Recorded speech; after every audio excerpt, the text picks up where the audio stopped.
ଈଶ୍ୱରଙ୍କ ସୃଷ୍ଟି ଅନନ୍ୟ। ସେ କହିବା ମାତ୍ରେ ସମସ୍ତ ବିଷୟ ସୃଷ୍ଟି ହେଲା। ସେ ଆଦି ଓ ସେ ଅନ୍ତ, ସେ କ ଓ କ୍ଷ। ତାଙ୍କ ହସ୍ତରେ ସମସ୍ତ ବିଷୟ ସମ୍ଭବ ଅଟେ। ପରମେଶ୍ୱର ମହାନ ପରମେଶ୍ୱର।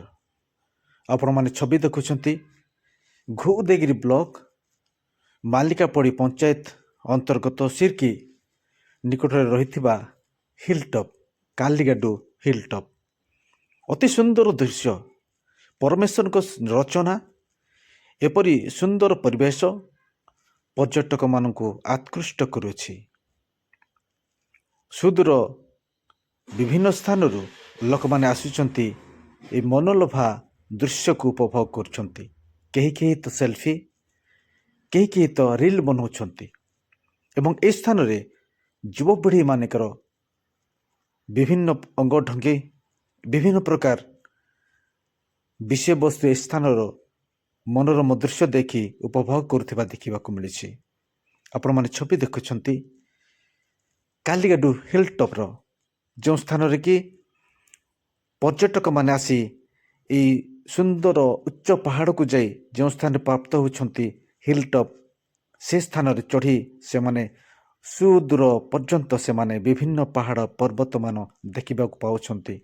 ବେଳେବେଳେ ମନେ ହୁଏ ତୁହାକୁ ତୁହା କୁହୁଡ଼ି ଆସି ମେଘଖଣ୍ଡମାନ ଆସି ଭାସିଯାଏ ଏବଂ ସେମାନେ ମନମୁଗ୍ଧ ହୋଇଯାଆନ୍ତି।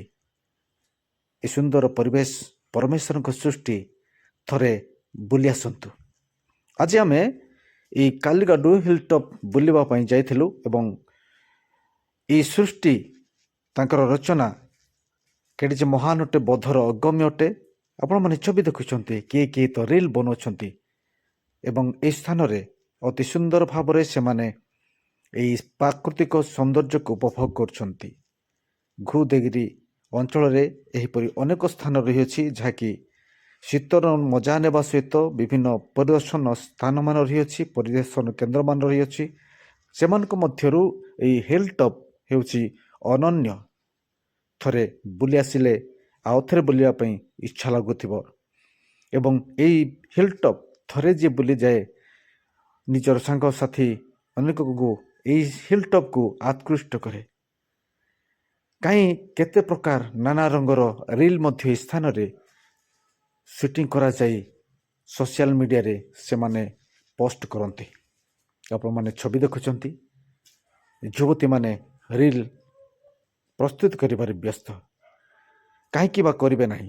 ସୁନ୍ଦର ପରିବେଶ ମଧ୍ୟରେ ଏହି କାଲିଗାଡୁ ହିଲ୍ଟପ୍ ରହିଅଛି, ଯେଉଁ ସ୍ଥାନରେ ଆପଣମାନେ ଠିଆ ହେଲେ ସୁନ୍ଦର ପରିବେଶ ପାଇବେ, ସ୍ୱାସ୍ଥ୍ୟ ଜଳବାୟୁ ପାଇବେ ଏବଂ ଅତି ଦୂର ପର୍ଯ୍ୟନ୍ତ ଆପଣମାନେ ବିଭିନ୍ନ ପ୍ରକାର ପାହାଡ଼ ଗୁଡ଼ିକ ଦେଖିପାରିବେ। ଆଜି ଜଣେ ପର୍ଯ୍ୟଟକ ଆସିଥିଲେ ଭୁବନେଶ୍ୱରରୁ, ତାଙ୍କ ସହିତ କଥାବାର୍ତ୍ତା କରୁଥିବା ବେଳେ ଦୁଃଖର ବିଷୟ ସେ ପ୍ରକାଶ କରୁଥିଲେ। ଏହି ସ୍ଥାନକୁ ଆସିବା ପାଇଁ ହେଲେ, ଯିବା ପାଇଁ ହେଲେ ଭଲ ରାସ୍ତାଟିଏ ନାହିଁ।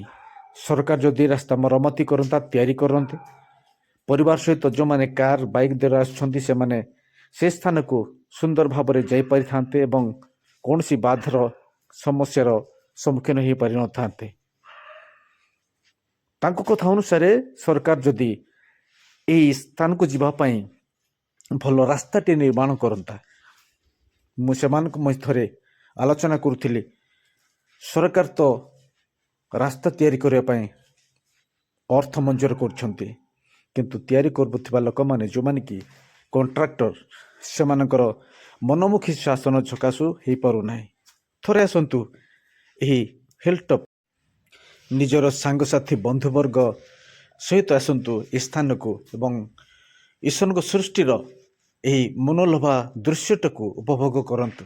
ଆଶା କରୁଛୁ ଯଥାଶୀଘ୍ର ସରକାର ଏହି ସ୍ଥାନକୁ ଯିବା ନିମନ୍ତେ ରାସ୍ତା ତିଆରି କରିବେ, ଯେପରିକି ପର୍ଯ୍ୟଟକମାନେ କୌଣସି ବାଧାବିଘ୍ନର କାରଣ ନ ହୋଇ ଏହି ସ୍ଥାନକୁ ଯିବେ ଏବଂ ଏ ସୁନ୍ଦର ଦୃଶ୍ୟକୁ ଉପଲବ୍ଧି କରିବା ସହିତ ଏହାର ଦୃଶ୍ୟ ବର୍ଣ୍ଣନା ଅନ୍ୟମାନଙ୍କ ମଧ୍ୟରେ ପ୍ରକାଶ କରିବେ।